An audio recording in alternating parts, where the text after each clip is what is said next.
Good morning. कैसे हैं आप लोग? आशा करते हैं अच्छे होंगे। आपको लगता है क्यों हाल चाल क्यों मैं पूछ रहा हूँ? दरअसल आप लोग की एक छोटी सी फैमिली हो गए यूट्यूब के, और फैमिली में तो हाल चाल पूछा ही जाता है। और भले आज हमारी फैमिली मतलब ये यूट्यूब वाली फैमिली बड़ी छोटी है, बहुत छोटी है, लेकिन हम लोग अगर ऐसे डटे रहेंगे तो, और आप लोगों की कृपा रही तो एक न एक दिन ये फैमिली बहुत बड़ी हो जाएगी। आप लोग का सहयोग रहा ना, देखो साथ एकता में बड़ी पावर होती है। आप लोग का सहयोग रहा, एक दिन ये फैमिली बहुत बड़ी हो जाएगी। ठीक है, तो हम आज आज बात करेंगे एक विशेष मुद्दे पर। तो शुरू कर लेते हैं।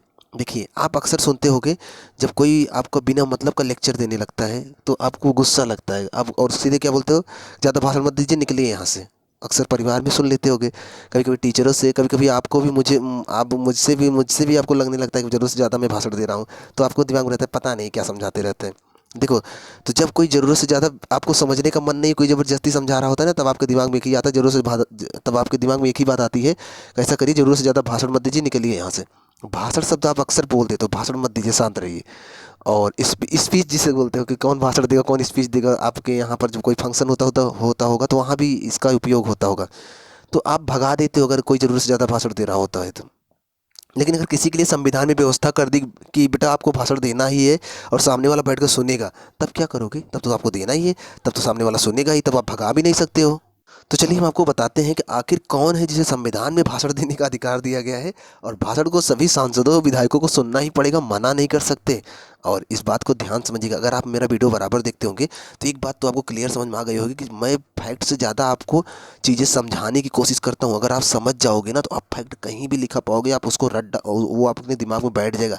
बस आप उसको समझ लो, वो क्या है, कैसे है, क्यों है। अगर आपके समझ में आ गया तो आप किसी को भी समझा सकते हो, किसी का भी दिमाग पंचर कर सकते हो। ठीक है, तो चलिए हम समझने की कोशिश करते हैं। इसको समझिएगा क्या है, ध्यान समझिएगा, समझ लेंगे तो हमेशा काम देगा आपको। विशेष अभिभाषण या फिर अनुच्छेद 87 में है विशेष अभिभाषण। क्या है विशेष अभिभाषण? किस अनुच्छेद में है? 87 में है। क्या है यही समझने चलने। विशेष अभिभाषण, एक तो होता है अभिभाषण, एक होता है भाषण, एक होता है अभिभाषण। और ये विशेष अभिभाषण कौन देता है? तो ये देते हैं राष्ट्रपति साहब। क्यों देते हैं यही मैं समझाने चल रहा हूँ, ध्यान समझिएगा।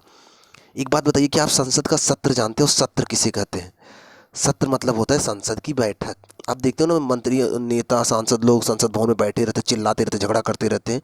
तो वो जो बैठक में जो बातचीत हो रही है ना, वही उसी को बोलते हैं सत्र चल रहा है। मतलब कि संसद में लोग बैठे हुए हैं और बातचीत कर रहे हैं, नियम कानून बना रहे हैं, उस पर बहस कर रहे हैं, उसे बोलते हैं सत्र। ठीक है, मतलब कि बैठकें चल रही हैं। दूसरी बात, अब जब कोई सरकार, नई नई सरकार जीत कर आती है, तो प्रत्येक नई सरकार या फिर हर महीने, हर साल का नया, मतलब नया सत्र, पहला सत्र। जैसे मान लो कि भारत में जो अभी सत्र का आयोजन होता है, एक होता है ग्रीष्मकालीन सत्र, जो कि फरवरी लास्ट या मार्च में आयोजित होता है। दूसरा होता है मानसून सत्र, और तीसरा होता है शीतकालीन सत्र। मानसून सत्र जुलाई अगस्त में आता है और शीतकालीन सत्र नवंबर में आता है। ग्रीष्मकालीन सत्र फरवरी मार्च में आता है। ग्रीष्मकालीन सत्र को बजट सत्र कहते हैं। मतलब कि जब संसद का बैठक होता है, कब होता है? मार्च, फरवरी मार्च में होता है। तो जब बैठक चल रही होती है तो बोलते हैं सत्र का आयोजन हुआ है। तो जब सरकार कोई नई नई जीत कर आती है या फिर नए साल का पहला सत्र का बैठक होता है, तो उस दौरान जो राष्ट्रपति साहब होते हैं, वो विशेष अभिभाषण देते हैं, मतलब भाषण देते हैं विशेष तौर पर। और इसमें वो क्या करते हैं जानते हो?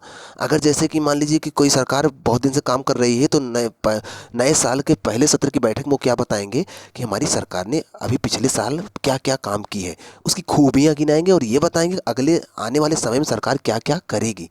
तो ये तमाम तमाम चीज़ें राष्ट्रपति साहब गिनवाते हैं, सरकार ने पीछे क्या क्या किया है, अभी आगे क्या क्या करने वाली है।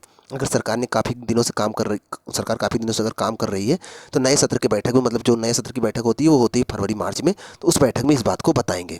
ठीक है, राष्ट्रपति साहब। दूसरा क्या है कि अगर मान लो सरकार अभी नई नई जीत कर आई है, तो राष्ट्रपति साहब ऐसे में तो कुछ खूबियाँ पीछे गिनवा ही नहीं पाएंगे, क्योंकि सरकार तो अभी अभी जीत कर आई है। तो ऐसे में राष्ट्रपति साहब क्या करेंगे, वो ये गिनवाएंगे कि सरकार आगे क्या क्या करने वाली, सरकार के क्या लक्ष्य हैं, वो क्या मतलब लक्ष्य बनाएगी, आगे क्या क्या करेगी, सरकार के लक्ष्यों के बारे में बताएंगे। तो आपके दिमाग में आता होगा तो राष्ट्रपति को किसने कहा है ये सब बताने के लिए।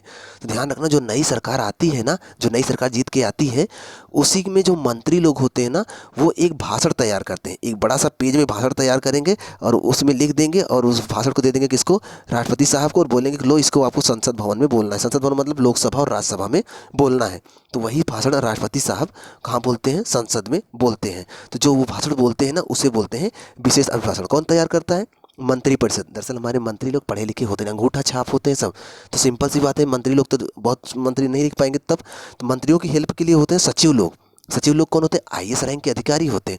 तो ये सचिव लोग उनका अभिभाषण तैयार करते हैं।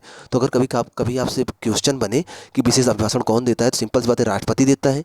कब देता है, तो प्रत्येक सत्र की पहली बैठक या फिर नई सरकार आने के बाद पहली बैठक जो होती है उसमें देता है। अच्छा ठीक है, इसके बाद अगर पूछा जाए कि ये अभिभाषण कौन तैयार करता है, तो ऑप्शन होगा मंत्रिपरिषद। अगर ऑप्शन में मंत्रिपरिषद नहीं हो तो आप बोल सकते हो कैबिनेट सचिवालय।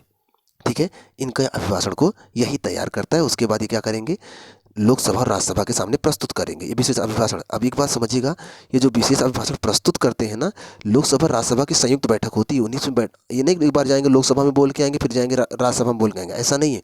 लोकसभा राज्यसभा को साथ में बैठा लेंगे और एक ही बार में बोल देंगे, सब सुन लेंगे कि सरकार क्या क्या करने वाली है, आगे उसके क्या क्या लक्ष्य हैं। ये जो गिनवाते हैं तमाम लक्ष्य, तमाम उद्देश्य बताते हैं सरकार क्या क्या करने वाली है, इसी को बोलते हैं विशेष अभिभाषण। किस अनुच्छेद के तहत, अनुच्छेद 87 के तहत। अब एक बात दिमाग में आता है कि ठीक है विशेष अभिभाषण है तो क्या इसी से सहमति हो जाती है, नहीं, इससे सहमति नहीं होती है। विशेष अभिभाषण में जब राष्ट्रपति अपनी खूबियां बता देते हैं, सरकार की खूबियां बता देते हैं कि सरकार क्या क्या करने वाली है, तो उसके बाद लोग धन्यवाद धन्यवाद बोलते हैं कि अरे वाह आपने तो बहुत अच्छी बात बताई, हम लोग धन्य हो गए, ऐसे मतलब कि वो लोग खुश हो जाते हैं, कि तालियां बजाते हैं, खुश हैं खुश हैं, आपने जो बताया सरकार के बहुत अच्छे अच्छे काम गिनाए हैं, सरकार अच्छा करेगी, आशा करते हैं देश का विकास होगा।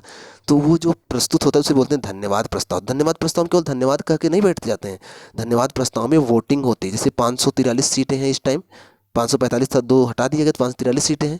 तो ये 543 लोग वोटिंग करेंगे। अगर ज़्यादा लोग वोटिंग कर दिएगा, जो कि राष्ट्रपति ने जो भी गिनवाया है वो सब सही है, तब जान लो कि धन्यवाद प्रस्ताव पास माना जाता है। और ज़्यादा लोगों ने ये कहा कि नहीं जो राष्ट्रपति ने गिनवाया है वो गलत है, वो गलत है, तो क्या बोला जाएगा, धन्यवाद प्रस्ताव फेल हो जाएगा और सरकार गिर जाएगी, सरकार आगे काम नहीं कर पाएगी। अंतर क्लियर समझ में आया ना।